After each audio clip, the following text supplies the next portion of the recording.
Have I solved the the clarino jumping mystery? So, apologize for the squeakiness. This is number 53, I think, in Heather's thing. Yeah, so it's clarino C sharp fingering with right hand 3. Sorry, left hand 3 remove off. So it's register key down. So it's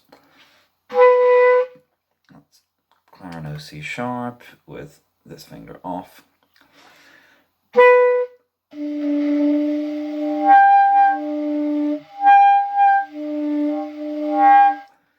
Okay, so straightforward enough. Low pitch, of course, is D. Register key on, underblown, brings that up to the E, and then load it.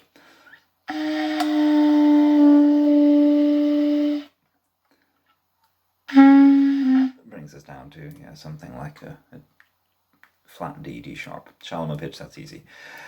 Upper pitch, that one, which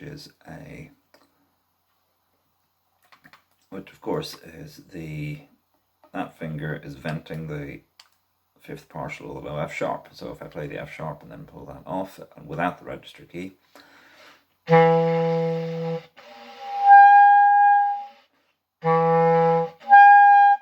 half holding it gives you the actual fifth partial, fully opening it, sharpens it up to a major third, and then I'm going to put the register key back on. And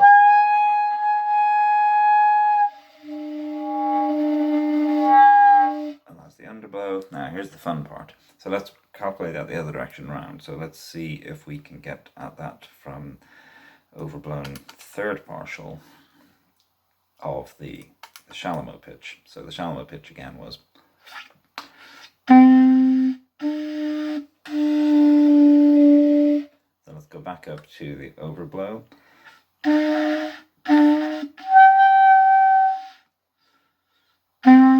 Oops.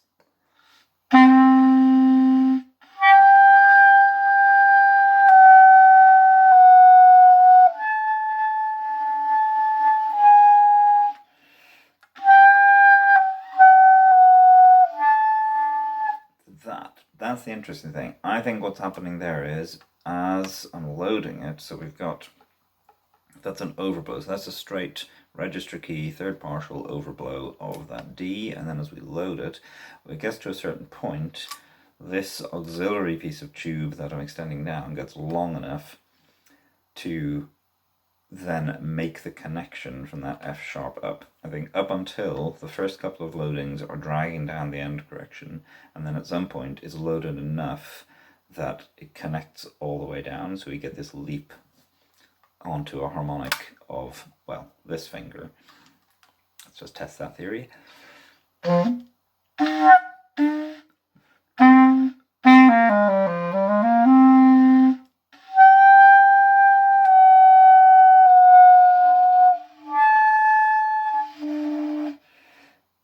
So if that's true, then this should be an overblow, a venting of the G.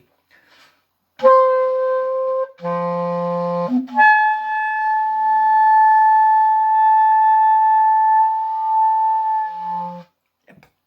So there you go. So that's what's happening. The loading. Now let's see the same thing. Let's try the same thing, but let's not load it as much. Let's mess around with the loading and see if we can do something similar on a slightly different fingering.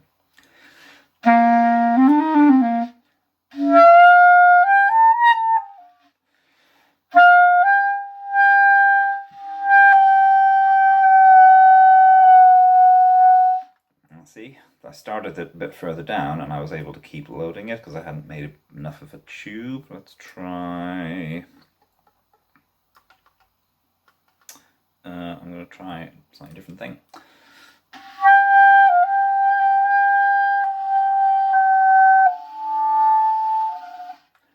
Yeah, again, it jumped up once I hit the G. Let's make this a little shorter.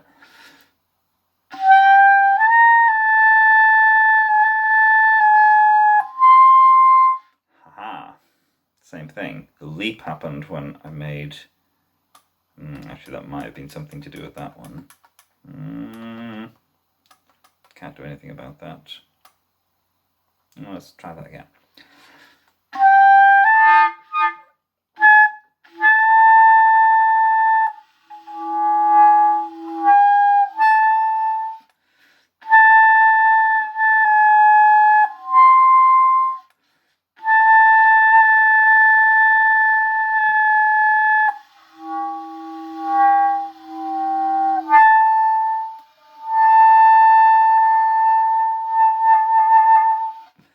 It is interesting though how maybe there's an alignment. Maybe as the flattening the loading goes on, at some point you jump onto a harmonic. As you're dragging down the harmonic series, there's an alignment between a harmonic of that top tube and something else.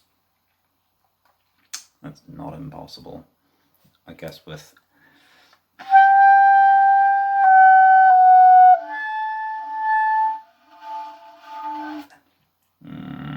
that's probably just at the G. Okay, not sure at that point, but I think there's something definitely in this idea that as you're making a longer section of tube here, so each time I close a hole, I'm making a contiguous section of tube, and if that gets long enough, it's going to support a leap of the whole air column. Is going to get dragged down into it.